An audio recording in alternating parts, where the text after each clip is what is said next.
అందరికీ నమస్కారం. జూన్ 21వ తేదీ అంతర్జాతీయ యోగా దినోత్సవ సందర్భంగా మనందరం కార్తీక మాసం ధనుర్మాసం లాగా జూన్ మాసాన్ని యోగా మాసంగా గుర్తించి నెలంతా శారీరక మానసిక ఆరోగ్యాన్ని పెంపొందించుకోవటానికి నిజ జీవితంలో యోగాను ఒక భాగంగా చేసుకుని అందరూ ఆచరించాలని మన ప్రధానమంత్రి శ్రీ నరేంద్ర మోడీ గారు మరియు ఆంధ్రాను యోగాంధ్రగా మార్చాలని ఆంధ్రప్రదేశ్ ముఖ్యమంత్రి శ్రీ నారా చంద్రబాబు నాయుడు గారు ఇంటింటికి యోగా చేరాలని సంకల్పించారు. ఇందులో భాగంగా ఇంటింటికి యోగా కార్యక్రమానికి మీ అందరికీ స్వాగతం. కదలకుండా కూర్చుని ఉద్యోగ వ్యాపారాలు చేయటం వల్ల, టేబుల్ మీద ఆఫీస్ వర్క్ లాంటి కంప్యూటర్ వర్క్ లాంటి ఎక్కువ చేయటం వల్ల, పిల్లలు ఎక్కువ గంటలు కూర్చుని చదువుకోవటం వల్ల వీపు భాగంలో కాస్త వీపుకి పై భాగంలో కండరాలన్నీ బాగా ఒకే భంగిమలో ముందుకు వంగి కూర్చోవటం వల్ల స్టిఫ్గా అయిపోయి బాగా పట్టేస్తుంటాయి. మజిల్ స్టిఫ్నెస్ ఎక్కువయ్యే కొద్దీ మనకు ఆ భాగంలో పెయిన్ ఎక్కువ అనిపిస్తుంది. అందుకని ఆ పూసలు కానీ ఆ డిస్కులు కానీ ఇవన్నీ ఆరోగ్యకరంగా ఉండవు. కాబట్టి అలాంటి వీపు పై భాగంలో ఉన్న ఖండాలని బాగా ఫ్రీ చేసి ఆ డిస్కుల పైన పడిన ఒత్తిడిని సులభంగా తగ్గించడానికి 2 ఆసనాలు అద్భుతంగా ఉపయోగపడతాయి. ఇప్పుడు చూపించబోయే 2 ఆసనాలని ముఖ్యంగా సరళ భుజంగాసన్. ఇంట్లో పండు ముసలివారు కూడా ఆ భాగాల్లో నొప్పి ఉంటే మంచం మీద పడుకుని ఉన్నవారికి ఇలా మంచం మీద పడుకుని కూడా అట్లాంటి వారు కూడా చేయొచ్చు. నడుము ఆపరేషన్లు అయిన వారు కూడా, అలాగే ఇతర ఆపరేషన్స్ అయిన వారు, ఏ కంప్లైంట్లు ఉన్నవారైనా చేయొచ్చు. సులభంగా పడుకుని చేయగలిగే సరళ భుజంగాసన్, సేతుబంధాసన్. వెళ్ళకేలా పడుకొని కాస్త మెల్లగా నడువుని బ్రిడ్జ్ లాగా పైకి లేపటం. ఈ 2 ఎంత చక్కగానో ఇలాంటి వీపు నొప్పులకు అద్భుతంగా ఉపయోగపడతాయి. అవి 2 చూద్దాం. ముందుగా చేయబోయేది సరళ భుజంగాసన్. ఇది చాలా తేలిగ్గా అందరూ చేయగలిగేది. వజ్రాసనంలో కూర్చున్న తర్వాత వజ్రాసనం నుంచి మోకాళ్ళ మీద పైకి లేచి చేతులు ముందానిచ్చి బొక్క బోర్లాట్లా పడుకున్న తర్వాత 2 కాళ్ళను కలిపేసి పాదాలను అలా చాపవలసి ఉంటుంది. ఆ తర్వాత భుజాల లైన్లో అరచేతుల్ని నేల మీద అట్లా ఆనించేసి సమాంతరంగా మోక చేయి కూడా అట్లా నేలకు ఆనాల్సి ఉంటుంది అన్నమాట. అంటే మనకి గెడ్డం ఎక్కడైతే బోర్లా పడుకుని ఆనినప్పుడు ఉందో ఆ గెడ్డానికి ఇరువైపులా అరిచేతులను అట్లా ఆనిస్తాం. నడుముని మెడని పాము పడగలేపినట్లుగా శరీరాన్ని అలా లేపి ఆపవలసి ఉంటుంది. మీరు గమనించాలి, ఈ నేల నుంచి తలను మెడను పైకి లేపేటప్పుడు గాలిని పీల్చుకుంటూ లేపవలసి ఉంటుంది. ఉండగలనంతసేపు అలాగే సరళ భుజంగాసనంలో స్థిరముగా ఉండవలసి ఉంటుంది. 1 నిమిషము 2 నిమిషాల సేపు. ఉండలేని స్థితి వచ్చినప్పుడు గాలిని వదిలేస్తూ మెల్లగా ఛాతీని తలని నేల కానేటట్లుగా వంచటం జరుగుతుంది. ఇక ఆసనం తీసేసి దండాసనంలో అలా విశ్రాంతి స్థితిలో రిలాక్స్ అవ్వచ్చు.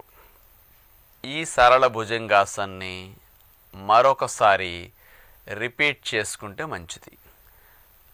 నడుము నొప్పులున్నవారు 2-3 సార్లు దీన్ని విశ్రాంతి తీసుకుని మరలా రిపీట్ చేసుకోవటం చాలా మంచిది. నడుము నొప్పులు లేని వారు రాకుండా చేయగలిగితే భవిష్యత్తులో నడుము నొప్పులు రాకుండా ఉండటానికి ఈ ఆసనం చాలా బాగా హెల్ప్ చేస్తుంది. సేతుబంధాసన్ ఎలా చేయాలో మనం చూడబోతున్నాం. అంటే ఒక బ్రిడ్జ్ లాగా శరీరాన్ని ఆకృతి వచ్చేటట్టు మనం వంచటం జరుగుతుంది. ఇది ఎవరైనా చేయొచ్చు. ఈ వయసు ఆ వయసు అనే భేదభావం లేకుండా బాగా బరువు ఎక్కువ ఉన్నవారు కూడా చేయొచ్చు అనమాట. ఇలా వెళ్ళకిలా పడుకుంటాం.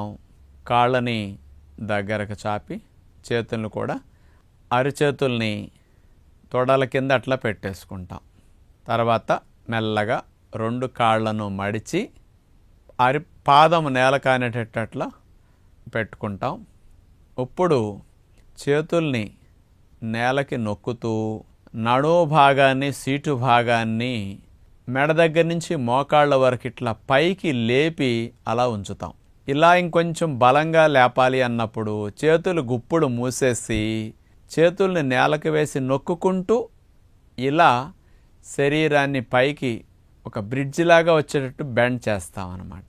ఇది సాధారణంగా చేసే సులభమైన సేతుబంధాసన్.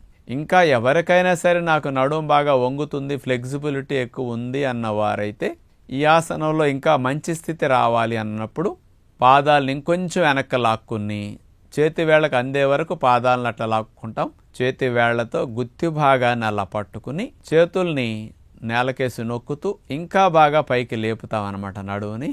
ఇప్పుడు చూడండి, తలకాయ ఒక్కటే అట్లా అని ఉంటుంది, మెడ దగ్గర నుంచి బెండ్ అయి శరీరం అంతా పైకి లేచి అట్లా ఉండటం వల్ల వెన్నుపాములో ఉండే నరాలన్నీ కూడా ముందుకు వంచి కూర్చున్నందువల్ల ఒత్తిడికి గురవుతూ ఉంటాయి. డిస్కులు కానీ ఇవన్నీ ఉద్యోగ వ్యాపారాల్లో ముందుకు వంగటం వల్ల ఒత్తిడికి గురవుతూ ఉంటాయి. వెనక్కి వంచటం వల్ల ఇవన్నీ చక్కగా తగ్గే అవకాశం మనకు ఉంటుందన్నమాట. అంచేత బ్యాక్ బెండింగ్ ఆసనాలన్నీ కూడా చాలా బాగా ఉపయోగపడతాయి. ఇతరవన్నీ చేయాలంటే కొద్దిగా కష్టంగా ఉంటుంది, కానీ ఇది చాలా సులభంగా అందరూ చేయొచ్చు అన్నమాట.